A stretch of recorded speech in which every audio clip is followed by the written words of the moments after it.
welcome to AEye Insights, where we talk industry trends with proven business leaders. Our guest today is Ryan Popple, AEye Advisor, General Partner at R7, and Executive Director at Proterra, a company that designs and manufactures zero-emission buses. Ryan, welcome, and thank you for joining us. Thanks for having me, Jordan. So Ryan, we'll just dive right into it. You have been involved in a number of really interesting things in next generation mobility, both on the corporate and the investment side. Can you tell us a little bit about your experience in this sector? Sure. I've been working on mobility technology, specifically with a sustainability aspect to it, for about the last 15 years now. Worked on biofuels, also was an early employee at Tesla Motors. Saw Tesla through the early development of its technology and the launch of its first car, the Tesla Roadster, and also worked on the kind of the origin of the Model S program. Really when EV was the focus and AV was just getting started. Also, as you mentioned, I've worked on the investment side in venture capital, again, focused on mobility technologies, including EV charging, telemetry, fleet management, and EV fleet vehicles like Proterra. And then for 5.5 years, I was the CEO of Proterra, saw the company through early commercialization, past its first $100 million of revenue. And as you mentioned, I'm currently on the board of Proterra and also general partner with R7. It's interesting. And so you've had a lot of experiences, obviously, within the electric vehicle domain and urban transportation. Where do you think we are today as far as the development cycle, and what trends are you seeing in the market? Yeah, well, I think autonomy and sensor technology is very much following a similar curve to electric vehicle technology. And it's probably lagged by a few years, but it is helpful for us to look at the EV sector as kind of an example of how things start, how they initially ramp up, and then how they reach real market impact. So on the EV side, where we are today is, I think for the first time in a long time, the market as well as customers generally accept that zero emission and EV in particular for urban markets is the future of the transportation market from a propulsion perspective. And if you think about it, EV from a historical perspective, EV in the modern era probably really got started with GM's EV1. And it's great that you've got the Bolt EV behind you, because it's really kind of the bookends of very early R&D now to mass market commercialization of a vehicle that is a successful consumer application and in high volume. But it did take a lot of core technology development, and I think that's kind of where we've been the last few years in AV, and then active participation from the major OEMs like GM, Daimler, BMW, Ford, Porsche, really getting into the EV space and utilizing their supply chain to ramp quickly. And again, I think that's going to be a parallel to what we see in the sensor and the AV market, that we're in the very beginnings of commercialization now, with commercial traction starting to appear in a lot of different applications, especially enhanced safety. But because of the fact that the OEMs are really embracing it, like they've started to embrace EV, I think the growth from this point on is going to be quite dramatic and step change in nature. That makes a lot of sense. Out of curiosity, though, I'm sure that you've seen within the technology development several and overcome probably several technology hurdles or engineering challenges. Let's dive into some of those and try and see, where we come out, because I'm curious what your thoughts are. We've talked in the past about infrastructure challenges, charging challenges, and various different challenges that have been, I wouldn't say real impediments, but at least hurdles in some sense to try and get through to make this electric vehicle, autonomous vehicle world a reality. And so what are some of those, and what are you most concerned with, and what are you thinking that are addressable problems, and how we solve it? Sure. Well, in any new technology markets or any new technology market, as a good friend of mine has said, every day there's a different puzzle to solve. And that continues through full commercialization. In the EV market, I think the first challenges were largely technical. And I think you can look at the battery as probably the most essential component of the EV market. So those early technical challenges were things like energy density, which is just kind of shorthand for the size and weight of a battery relative to how much range and use you can get out of it. Cycle life, which is probably, again, shorthand for just durability and reliability. How long is the technology going to last in a vehicle application? And then there were also early challenges to overcome in terms of product market fit with charging and charging models, cold weather applicability. And I would say it's been very important for the industry to solve those challenges first, while also in parallel keeping a really close eye on just cost of technology to make sure that the business case really was robust for a consumer or a business or a government fleet to implement EV. And that's both on the vehicle side and on the charging side. While you have to do those things in parallel, I would say that getting the technology right and working in a really robust manner is probably more important than the cost reduction. That there generally are pockets of the market where a new technology can enter, and then as you grow it, you naturally are able to achieve economies of scale and reduce pricing and enable a larger market.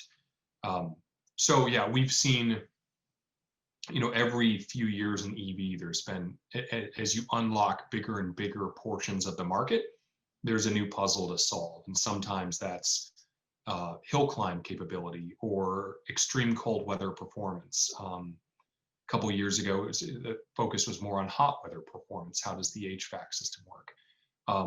And again, I think very similar parallels to what's going on in the sensor software AV ADAS market, that initially the most important element to get right is the technology working really well. You enter the market in some relative niche applications, and then you scale from there, and naturally cost comes down and you unlock more and more market applications. That makes a lot of sense. And out of curiosity, so I have several follow-up questions, but the first would be on the hybridization of those EVs and AV models. There seems to be a lot of overlap. There seems to be a lot of interesting interplay between the two. I mean, you talked about the emergence of new technology enabling all this, but specifically, if I look at the photo that's right behind your head, could you tell us a little bit about what's going on there, and what the challenges are, or the next gen challenges are for EVs, and maybe how they fit and interplay with the AV challenge? Sure. So the graphic behind me is a great representation of how a number of technologies are coming together, both kind of seen and unseen in this representation of the fleet vehicle yard of the future. The first thing you notice is there are electric buses, so EVs are a critical portion of the future fleet. But you also see solar power generation, so distributed energy generation in the form of PV panels. And then you see the green boxes behind me, which are bidirectional chargers. So the electric vehicles can take power from solar or off the grid, and they can resupply with it or refuel with it, but they can also take power, or they can provide power back through those boxes or power electronics, and they can supply power back to the grid or to on-site energy storage.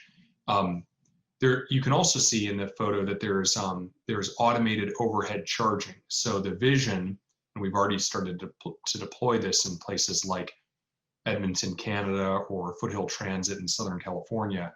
The vision is that the electric fleet vehicles of the future are going to have fully autonomous, fully robotic charging. And those charging systems basically prevent or remove the need for human beings to be involved in plugging in all these different vehicles. There are some positive safety elements to that. There's also just a general quality control aspect of it because you completely automate it. But in order to accomplish the vision behind me, in addition to needing solar technology, EV, stationary storage, you also need sophisticated sensor technology for micro-location and vehicle verification, because every one of those buses should be capable of pulling into an automated charging station, positively identifying the fact that the vehicle is ready to charge, and the charger needs to identify that there is the correct type of vehicle behind it, and that when the right bus pulls into the right lane, the correct charger deploys to charge it. So all of that requires pretty sophisticated sensor technology to get right at scale. And I think that's one of the places where AV technology plays a role in the EV fleet of the future. Initially, it's for the automating and error-proofing that charging process, but longer term, it will likely be that once an electric vehicle is behind the fence in a fleet yard, the vehicle should be able to drive itself to perform basic behind the fence operations, like potentially pulling into a wash rack or pulling into a charging depot. Sure. So walk me through the current sensor suite and what's involved in that, because I imagine you have the operator of the vehicle. They will likely pull up to this charging depot, and the goal would be to completely automate the process from that handoff onwards to the charging. What is required? What kind of sensors do you need? What kind of precision do you need? What kind of tools do you need to make that a successful option?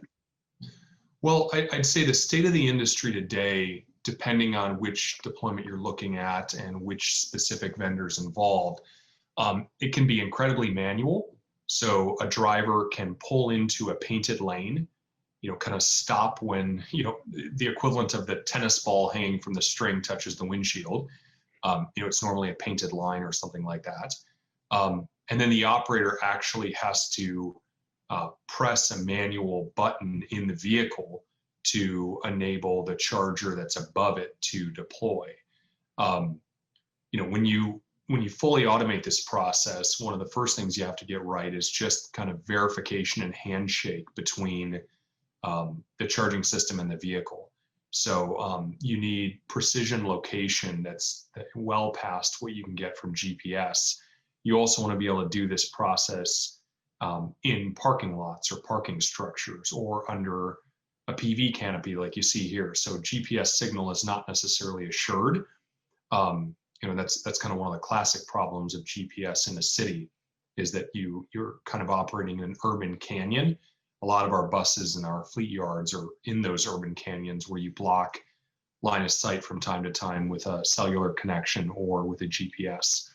So I'd say there are a number of kind of conventional technologies that are used to communicate between electric vehicles like these and the charging systems that robotically deploy. Sometimes it's a Wi-Fi handshake. Sometimes it's a technology similar to Bluetooth.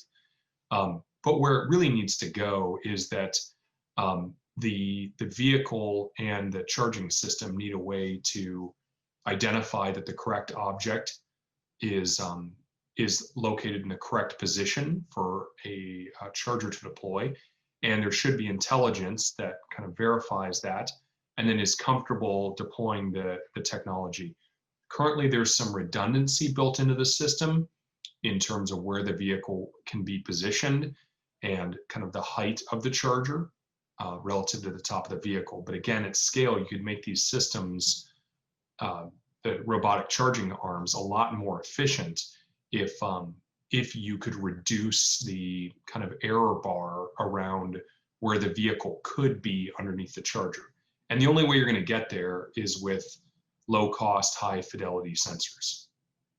And you're talking about, I assume, precisions of millimeters as opposed to, centimeters or inches. Yes, I think you're going to see a variety of connector types, and the connectors can get more simple, less expensive, and have fewer degrees of movement. So they'll become more reliable, less maintenance intensive, if you can really locate to millimeters. I mean, if you think about the way one would plug in the Chevy Bolt behind you, that a human being would pick up a charging cable, they would open a charge port, and they would place it precisely into the charging socket. And there's a little bit of, I'd say there's a little bit of tolerance in that in terms of not precisely locating the charger. But you can't really do that you can't really have a human being connect a charger of the power level that's required for these electric buses, electric trucks, electric aircraft as well. You're talking about a very high power charger. So if it was a cable-based system, it'd be a very heavy, cumbersome cable. And the higher the power level goes on the charger, the more the requirement is to make absolutely sure that you've properly connected the charger before you initiate a high power charge. So again, yeah, millimeters of precision would greatly enhance the reliability, long-term safety, and reduce the cost of these systems. It's not something that I think the market has successfully deployed yet, but it would be a very important innovation in the market.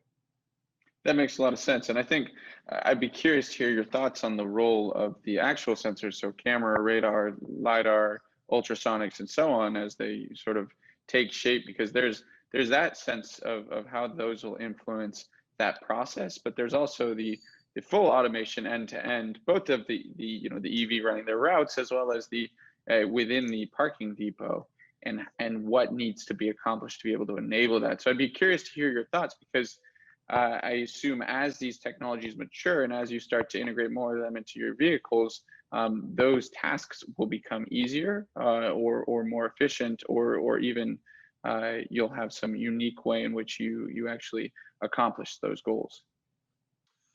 Yeah, well, the place I'd start is just a sort of reminder that the urban application of automating tasks is probably one of the most demanding.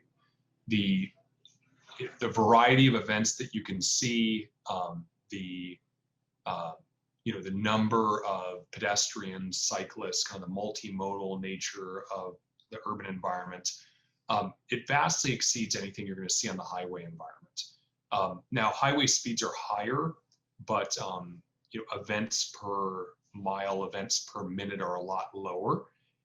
So I think we're probably going to see, and we already have seen, AV systems start to deploy in kind of dedicated lane, cargo only applications, or consumer applications that are pretty straightforward, like lane keeping and adaptive cruise control.